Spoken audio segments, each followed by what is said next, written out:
Olá, queridos. Bem, graças a Deus. No vídeo passado, nós falamos por que os homens não gostam da soberania de Deus, né?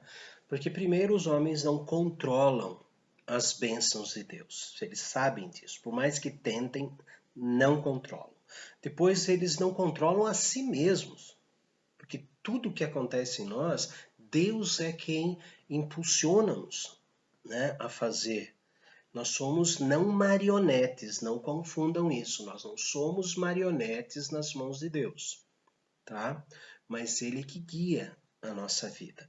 Também eles não querem sujeitar a Deus o seu egoísmo. Não querem que Deus controle o eu quero, eu posso, eu faço, eu sou bom. Não querem sujeitar a Deus as suas capacidades. Tudo aquilo que aprenderam na vida, ou meio acadêmico, se esquecendo que quem faz a nossa mente raciocinar é o próprio Deus, né? Ele nos dá essa capacidade. E também confundem inteligência com sabedoria, né? Talvez tenha sido pesada a frase de ontem, mas eu vou repetir. Existem muitos inteligentes que são burros, são estúpidos. Mas existem muitas pessoas que não têm curso nenhum de escola e são muito sábios. Muito sábios. Salmo 119 fala sobre isso, né? Porque nós guardamos o mandamento de Deus, somos mais sábios que os nossos próprios mestres.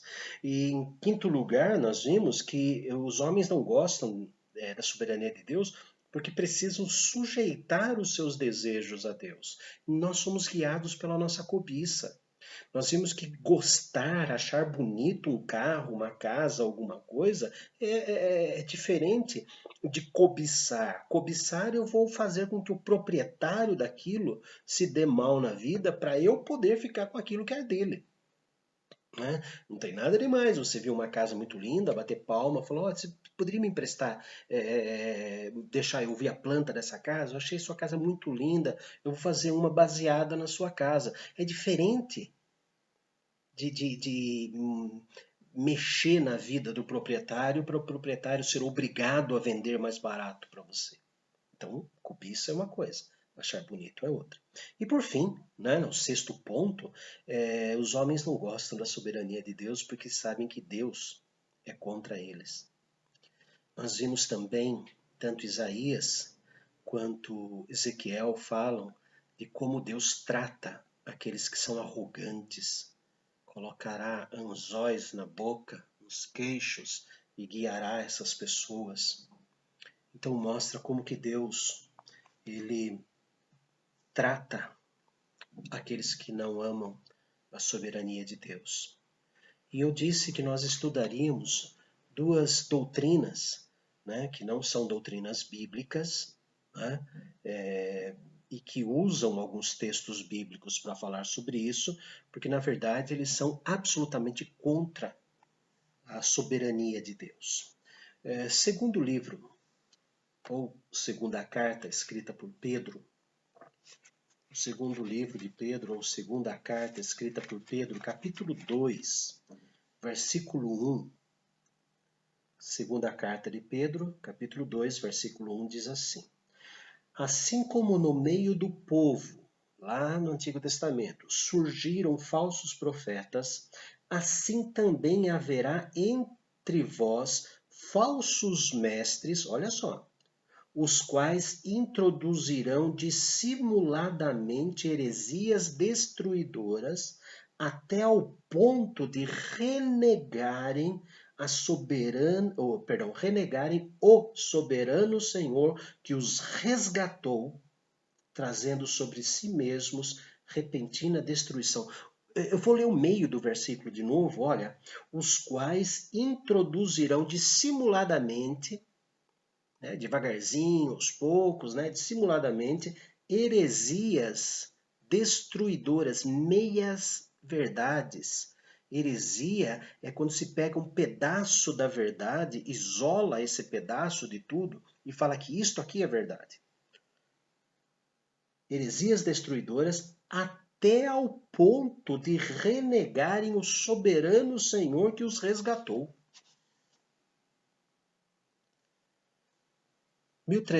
no ano 350 até 423, lá depois do concílio de Nicéia, depois de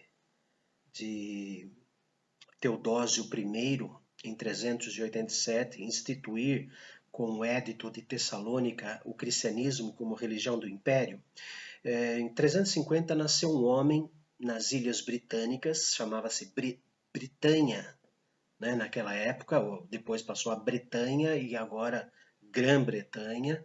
Nasceu um homem em 350 chamado Pelágio. Pelágio. Irmãos, não existiam Bíblias naquela época como nós temos hoje. Ainda o Novo Testamento estava sendo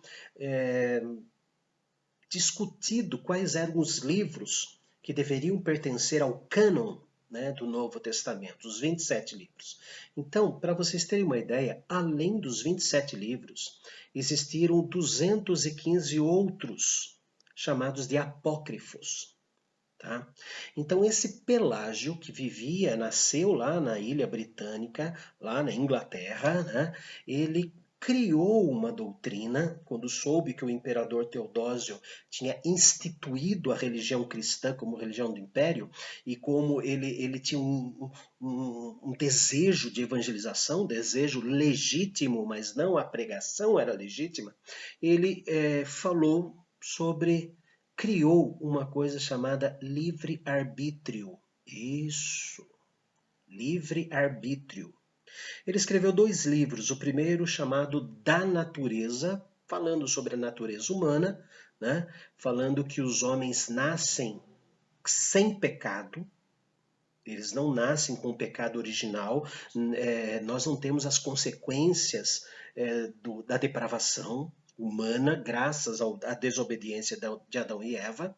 E ele escreveu um segundo livro chamado Livre-Arbítrio, onde ele estabeleceu a sua pregação. Né? Então, o que dizia isso? O que dizia esses 2 livros? O que eles falavam? Né? Primeiro, Pelágio nega o pecado original. O homem não é mau, ele nasce bom, o homem é bom. Ele nega a graça de Deus como a essência para a salvação.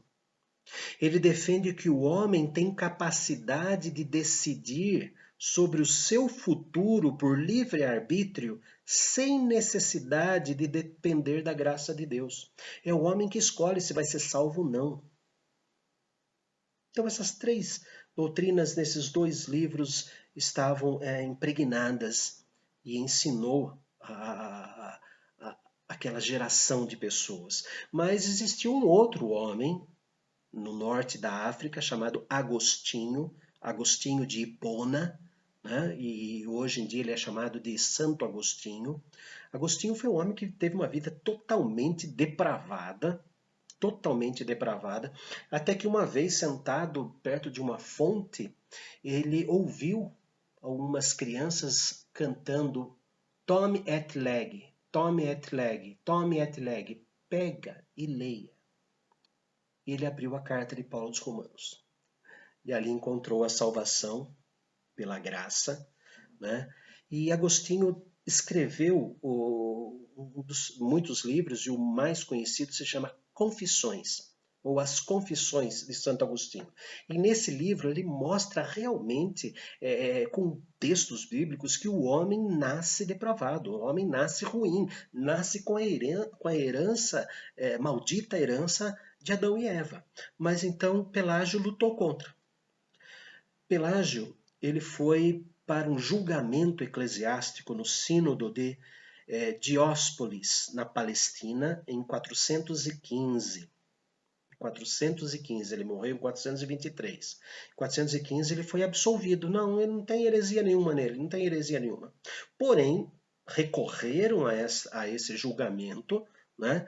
E ele foi condenado no ano de 417, teve mais um julgamento em 418 depois de Cristo, e essas doutrinas foram condenadas. e definitivamente, de uma forma documental, ele foi condenado e o livre-arbítrio foi abolido, né, no concílio chamado Primeiro Concílio de Éfeso, no ano de 431 depois de Cristo, depois da morte de Pelágio, né? Tantos anos depois da morte de Pelágio, 11 anos depois da morte de Pelágio, 12, ele foi condenado, né, por heresia. Porém, esse concílio, como viu que as pessoas gostaram da doutrina de que elas controlam Deus, e naquele desejo de avanço do cristianismo, eles criaram uma coisa chamada semipelagianismo. Nem tanto a Agostinho e nem tanto a Pelágio. E o semipelagianismo significa assim, que o homem, em primeiro lugar, o homem decide ir até Deus. E então, depois que o homem vai até Deus, é que Deus derrama a sua graça. O semi-pelagianismo, tá? Então, isso é uma doutrina romana até hoje. E no Concílio de Orange, né, no ano de 529, isso foi totalmente abolido. Deixa de lado, não tem nada a ver isso. Porém, também não consertou, também eles não abaixaram a cabeça para a soberania de Deus, eles não se sujeitaram, dizendo que o homem está aberto para aceitar e colaborar com a graça. Tá? Então, assim nasceu a questão do livre-arbítrio, que foi uma maneira de derrubar, conforme Pedro disse, de derrubar a soberania de Deus. Heresias dissimuladas, devagarzinho, mexendo no ego do homem. Você, olha, Deus tem uma graça, Deus quer dar o céu para você, mas você decide se quer o céu ou não. Tá? Silas Malafaia é o maior representante disso aqui. Se ele estiver escutando, azar é dele. Mas ele é o grande representante, porque ele fala que a predestinação, embora esteja escrito na Bíblia, é obra do diabo. Já pensou? Um homem que se diz pastor, seguidor de Jesus, fala que a soberania de Deus é uma invenção do diabo? Bem, o tempo passou e lá na Holanda, em 1560, nasce um homem chamado Jacó Armínio, e ele morre em 1604. E a doutrina de Jacó Armínio é a seguinte, chama-se remonstrância. A eleição e a condenação no dia do julgamento final está condicionada à fé racional dos homens ou à sua não fé. Quer dizer, não existe eleição. Só vai existir eleição se o homem quiser ser eleito ou não quiser ser eleito. Então Deus tem que ficar sentado no banquinho esperando a decisão do homem. Então é a remonstrância.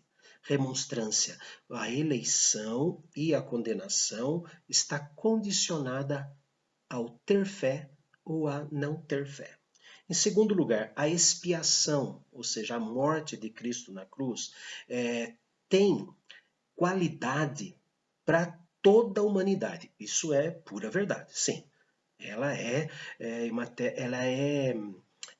suficiente para todos os homens, mas eficiente aos eleitos. Mas Armínio dizia o seguinte, e os arminianos dizem o seguinte, a expiação ela é suficiente para todos os homens, porém só é eficaz quando o homem tem fé.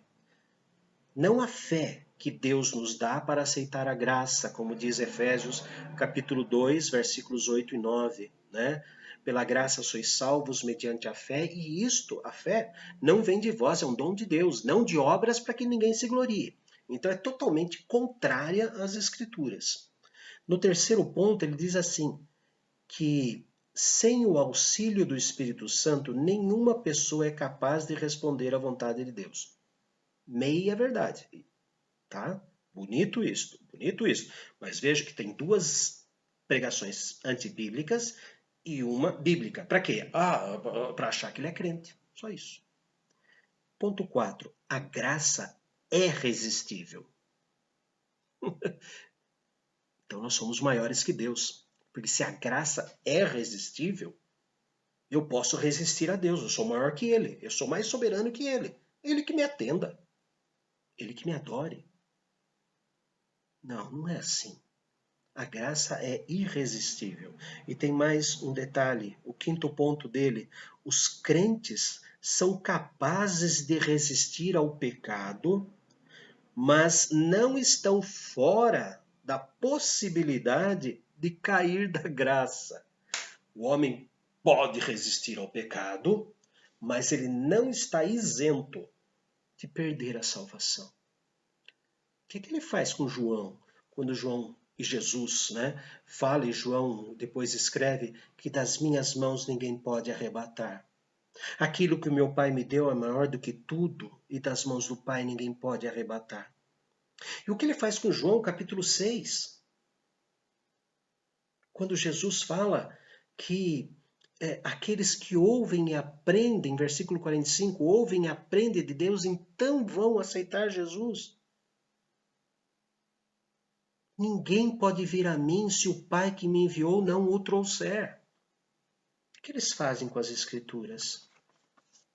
Como resposta a isso, a essa heresia que estava sendo espalhada pela Europa naquela época, no século XVII, teve uma reunião chamada Sínodo de Dort, na cidade de Dordrecht, na Alemanha, entre 1618 a 1619. E lá a Igreja Reformada rejeitou todas as ideias de Armínio e estabeleceu o que nós chamamos hoje de 5 pontos do calvinismo. Tá? Primeiro ponto, depravação total do homem. Depravação total do homem. Ou seja, não existe o livre-arbítrio. Nós já vimos que foi inventado por Pelágio. Não existe o livre-arbítrio. Não existe o livre-arbítrio. Deus é soberano. E por ser soberano, ele não senta num banquinho e espera a liberdade arbitrária do homem, se o homem quer ou não quer. Segundo ponto, a eleição é incondicional. Deuteronômio capítulo 7. Deus não nos elegeu porque éramos os maiores, os melhores, mas porque simplesmente ele nos amou. Então a eleição é incondicional. Romanos 3 fala que todos pecaram e carecem da glória de Deus. Expiação. Expiação com X é a morte de Cristo na cruz, que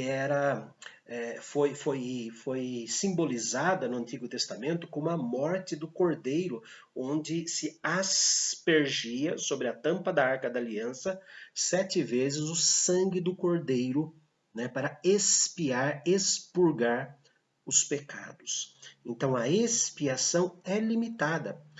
O sangue de Cristo é suficiente para o mundo todo. Todos que nasceram, desde Adão até o último, é suficiente. Mas é eficiente sobre aqueles a quem Deus elegeu. Graças a Deus, nós não temos a lista de quem elegeu. Essa lista existe. Está lá nas mãos do Senhor. E somente Jesus pode pegar essa lista, abrir os seus selos e ler. Nós não. Então nós não podemos sair por aí julgando quem é eleito e quem não é. Porque só Deus também, somente Deus pode esquadrinhar os pensamentos. Só Ele conhece os seus eleitos, porque foi Ele quem escreveu nesse livro. Então, expiação limitada. Nós é que queremos ter aquilo que Deus tem, que é a capacidade de esquadrinhar, como diz Isaías, os nossos pensamentos. Vamos tomar muito cuidado com isso. A morte de Cristo é suficiente para todo mundo, mas é eficiente àqueles a quem Deus fizer eficiente através do Espírito Santo, falando dentro do coração. Quarto ponto, vocação eficaz. A graça é irresistível. Armínio fala que não, a gente pode resistir, mas a graça é irresistível, nós não conseguimos dizer não para Deus. Ele nos convence de tal maneira que nós dizemos sim. O Espírito testifica com o nosso espírito que somos filhos de Deus. E o quinto ponto é a perseverança dos santos. Armínio dizia que é possível o homem não pecar e mesmo assim cair da graça. Não, a perseverança dos santos é o ato de Deus nos dar forças para enfrentar. E o que mais significa a perseverança dos santos é que Deus não usa a vontade do homem para perseverar a sua salvação. É Deus que nos garante essa perseverança. Por isso que o Espírito Santo está em nós, nos leva ao arrependimento. Por isso que o Espírito Santo puxa a nossa orelha. Por isso que a palavra de Deus, quando é lida, ela nos leva ao arrependimento. É Deus mantendo a nossa santidade, a nossa perseverança na santidade. A maior dica de que se somos salvos ou não é uma consciência pesada pelos pecados e confessar os pecados. Porque nós sabemos que o ímpio sabe que fez errado, mas não confessa. Mas a junção de pesar a nossa consciência e nos levar a confessar os pecados, aí sim é marca de filho de Deus. Eu sei que foi um pouco técnico hoje, né? Histórico até, mas nós vimos que ainda hoje existem pessoas que não querem a soberania de Deus e criam heresias, pegam pedaços da verdade bíblica e tentam transformar numa doutrina. Não é assim que se faz. A Bíblia tem começo, meio e fim. E todo versículo tem versículos antecedentes e versículos posteriores. Existe um contexto geral de tudo isso. Tá? Pegar um pedaço da verdade e transformá-la em verdade inteira é o que significa a heresia. Então, quando eu como uma folhinha de orégano, eu estou comendo uma pizza ou uma parmegiana? É claro que não, mas toda vez que eu lembro de orégano, ou é pizza ou é parmegiana. Tá? Então seria isso. Uma heresia, é um pedaço da verdade. O orégano faz parte da pizza de parmegiana e a parmegiana, mas não é aquilo. Ok? Santo Deus, nos ajude, ó Pai, a sermos sempre submissos à Tua vontade e à Tua soberania. Não permita, ó Deus, de forma alguma, que venhamos, ó Deus, a negar a Tua soberania, a querermos ser soberanos acima de Ti. Não, nós não somos. Sempre seremos pequenos e fracos, dependentes da Tua graça e misericórdia. Por isso, Senhor, nos guie para sermos sábios, para podermos desfrutar da soberania absoluta que o Senhor tem, de um Pai amoroso e justo juiz. Assim nós oramos em nome de Cristo. Amém. Um grande abraço a todos vocês.